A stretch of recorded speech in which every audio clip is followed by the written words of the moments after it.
Sorry about the cutout there. For some reason, I froze on my own screen. In this case, we're getting a larger response than the force we're putting on. We're putting on for a 1, right? If it's greater than 1 here, we are getting a larger response than the force. On the other hand, when we're less than 1, we are getting a smaller response than the force we're putting on. And of course, there is the other option when it equals 1. So this here, we would call what? Hopefully you're sitting there saying, maybe you could commit. Which one is which? Elastic versus inelastic. Give you a moment, sit down with a sheet of paper and write this down. Think about it. You can pause the video. Hopefully you've done this. Again, there's a nice exercise in committing yourself to something and then seeing if you're right. So here we're getting a larger response than the force we're putting on. That's going to be elastic. That would be we are in the elastic region, relatively elastic, and here we would be in the inelastic region. So this tells us something, that there's probably different regions along a demand schedule that have different elasticities. Now, so I'm going to erase this total revenue. We know that this spot right here, basically down here, when we increased the price, that led to an increase in total revenue. And in this region up here, when we increased the price, that caused a decrease in the total revenue. So what the heck does elasticity have to do with this? Why, if you're a movie theater owner, don't you just try out a bunch of stuff and see where you end up?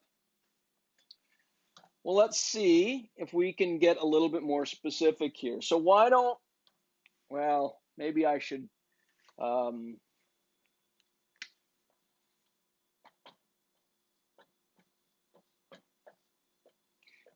expand on this. So hopefully you haven't freaked out, you haven't lost your mind here. We've talked about change, right? So change in X, hopefully you know by now that change, I'm going to switch these.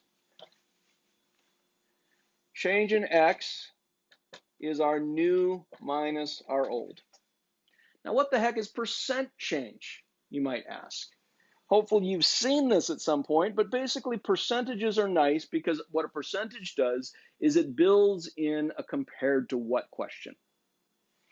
So percent change in X, it's going to be X2 minus X1 compared to what? So this change as a share of what?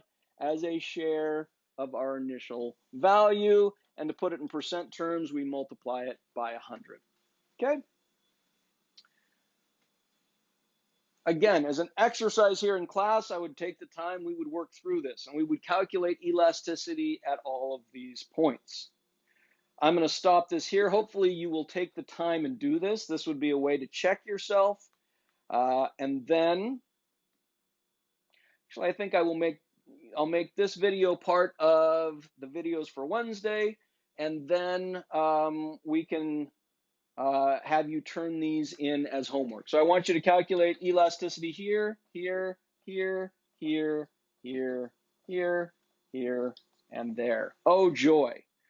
Well, it'll give you something to do because I know you're all bored and looking for math equations to figure out. Okay, so go ahead and do that, and then that will do it for this Wednesday, and I will try to avoid continuing to add things on here.